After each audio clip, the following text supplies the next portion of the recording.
भाइयों बहनों, इस चुनाव में अब बहुत लोगों को जानने पहचानने का भी अवसर मिल चुका है।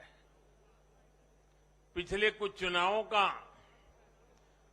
एक बड़े कैनवास पर एनालिसिस करना चाहिए कि जो अपने आप को न्यूट्रल कहते हैं, जिनका न्यूट्रल होना जरूरी होता है, वो कहां खड़े होते हैं, कब कैसे रंग बदलते हैं और कैसे कैसे खेल खेलते हैं, वो अब देश को जान लेना बहुत जरूरी है, बहुत जरूरी है। उत्तराखंड का इतना बड़ा चुनाव हुआ, कितनी जमानतें जब्त हुई, किसकी हुई, कोई चर्चा नहीं। हिमाचल में इतना बड़ा चुनाव हुआ, कितने लोगों की जमानत जब्त हुई, कितने लोगों का बुरा हाल हुआ, कोई चर्चा नहीं। भाइयों बहनों, उन लोगों को भी जानना चाहिए, पहचानना चाहिए कि ये भी ठेकेदार है।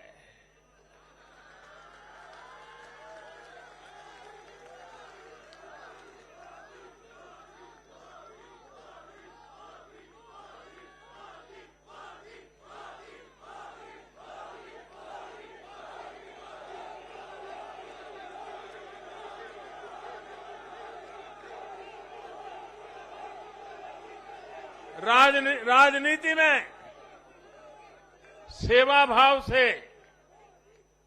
एक मूक सेवक की तरह काम करना, वो जैसे डिस्क्वालिफिकेशन माना जा रहा है। क्या नौबत आई है, ये कैसे नए मापदंड लगाए गए हैं। अब देखिए, मुझे खुशी हो रही है कि हमारे गुजरात के सीएम भूपेंद्र भाई पटेल करीब करीब 2 लाख वोटों से जीते हैं। असेंबली सीट पे लोकसभा में भी कोई 2 लाख से जीते तो बहुत बड़ी बात मानी जाती है। असेंबली में करीब करीब 2 लाख वोट से जीतना, लेकिन ठेकेदारों का, उनका तराजू कुछ और है। और इसलिए भाइयों बहनों, हमें निरंतर विपरीत इन जुल्मों के बीच में आगे बढ़ना है।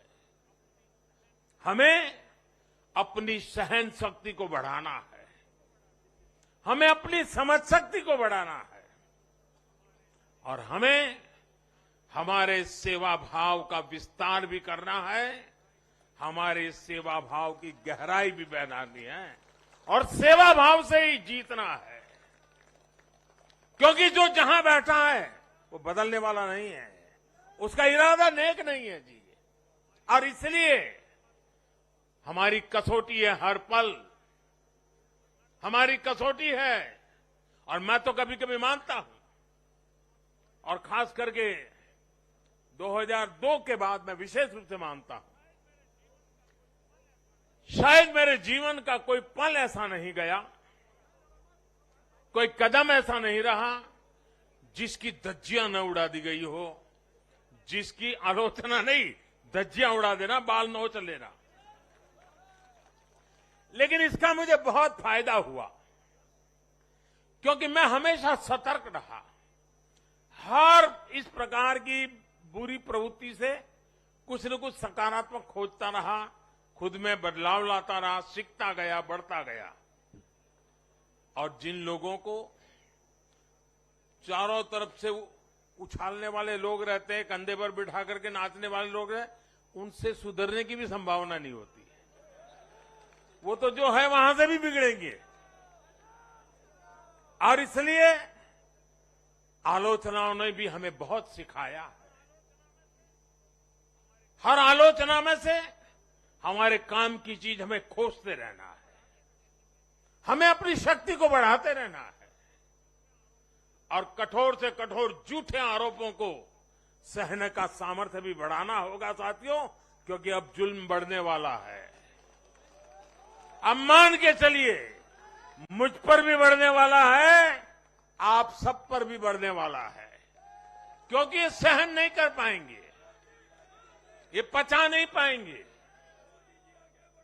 और उसका जवाब यही है, हमें अपनी सहन शक्ति बढ़ाना है, हमें अपनी समझदारी का विस्तार करना है, हमें अधिक से अधिक लोगों को समावेश करने की दिशा में अपने हाथ चौड़ा करके लोगों को स्वीकारना है, स्वागत करना है।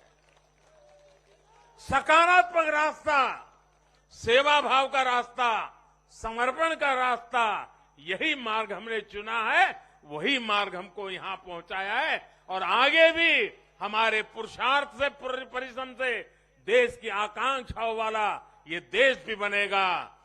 2047 जब हिंदुस्तान आजादी के 100 साल मनाएगा, विकसित भारत हमारे नौजवानों के हाथ में हम दे के जाएंगे। दोस्तों बोलिए भारत माता की, भारत माता की, भारत माता की।